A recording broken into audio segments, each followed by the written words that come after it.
మరుసటి రోజు సాయంత్రం సభ మళ్లీ కొలువుదీరింది. అందరూ రామకృష్ణుడు ఎలాంటి అద్భుతమైన దీపాన్ని తెస్తాడో అని ఆసక్తిగా ఎదురుచూస్తున్నారు. రామకృష్ణుడు సభలోకి ప్రవేశించాడు. కాని ఆయన చేతులు ఖాళీగా ఉన్నాయి. ఆయన వెనుక ఒక నిరాడంబరమైన గురువు, కొందరు విద్యార్థులు ఉన్నారు. రాయలు అసహనంగా, రామకృష్ణ, దీపం ఏది అని అడిగారు.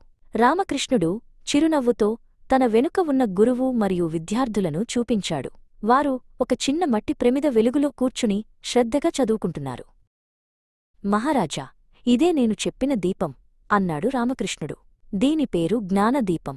మీ సభలోని దీపాలు ఈ గోడలను మాత్రమే ప్రకాశవంతం చేస్తాయి. కాని ఈ చిన్న దీపం ఈ పిల్లల మనస్సులలోని అజ్ఞానమనే చీకటిని తొలగించి వారి భవిష్యత్తును ప్రకాశవంతం చేస్తుంది. రామకృష్ణుడి మాటలు సభలో ప్రతిధ్వనించాయి.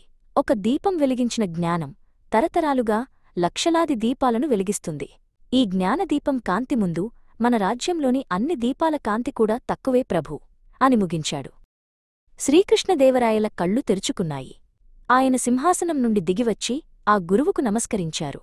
రామకృష్ణ, నువ్వు నా కళ్ళు తెరిపించావు. సంపద కాదు, జ్ఞానమే ఒక రాజ్యానికి నిజమైన వెలుగు అని ప్రకటించారు. ఆ రోజు నుండి విజయనగర సామ్రాజ్యంలో జ్ఞానదీపానికి అత్యంత గౌరవం లభించింది.